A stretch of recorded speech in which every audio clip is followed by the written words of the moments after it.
ಈಗಾಗಲೇ ಭೂಮಿಗಳಲ್ಲಿ ನೋಡಿದ್ರಿ, ಯೇಸು ಕ್ರಿಸ್ತನ ಪಟ್ಟನ್ನು ಉಳುವಾಗ ಆತನ ರಕ್ತವು ಚಿಮ್ತಾ ಇತ್ತು, ದೇಹದಿಂದ ಮಾಂಸವು ಕಿತ್ತು ಬರ್ತಾ ಇರುವುದನ್ನ ನೀವು ಈಗಾಗಲೇ ಅನೇಕ ಸಾರಿ ನೋಡಿರಬಹುದು. ವಾಕ್ಯನು ಸಹ ಬರೆದಿರುವುದಲ್ಲ.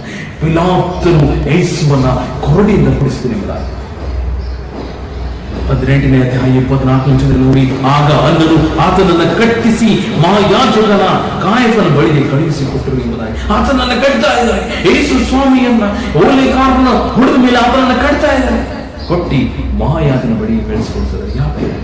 ಈತನೇನು ಅಪರಾಧವನ್ನು ಮಾಡಿದ್ದ, ಈತನೇನು ಪಾಪವನ್ನು ಮಾಡಿದ್ದ, ಇನ್ನೋಸೆಂಟ್ ಸಫರಿಂಗ್ ಅನ್ನ ಯೇಸು ಕ್ರಿಸ್ತನ ಅನುಭವಿಸಲು, ಯಾವ ಪಾಪವನ್ನ ಯಾವ ಅಪರಾಧವನ್ನ ಮಾಡದೆ ಆತನು ಈ ಎಲ್ಲಾ ಸಫರಿಂಗ್ ಅನ್ನು ಅನುಭವಿಸ್ತಾ ಇದ್ದಾನೆ. ಯಾಕೆ ಗೊತ್ತಾ? ನನ್ನ ಮಗಳು ನಿತ್ಯ ಜೀವಕ್ಕೆ ಸೇರಬೇಕು, ನನ್ನ ಮಗಳು ಅದು ರಕ್ಷಣೆಯನ್ನು ಪಡೆದುಕೊಳ್ಳಬೇಕೆಂಬುದಾಗಿ, ನನ್ನ ಮಗ ಪಾಪವು ಕ್ಷಮಿಸಕೊಡಬೇಕೆಂಬುದಾಗಿ ನಾವು ಉಳಿಸುವಂತಹ ರಕ್ತ, ಈ ರಕ್ತದ ಮೂಲಕ ನನ್ನ ಮಗಳ ಪಾಪವೆಲ್ಲ ಕ್ಷಮಿಸಲ್ಪಡಬೇಕೆಂಬುದಾಗಿ ಯೇಸು ಕ್ರಿಸ್ತನ ರಕ್ತದ ಮೂಲಕ ನನಗೆ ನಿನಗೆ ರಕ್ಷಣೆ ಉಂಟಾಯಿತು.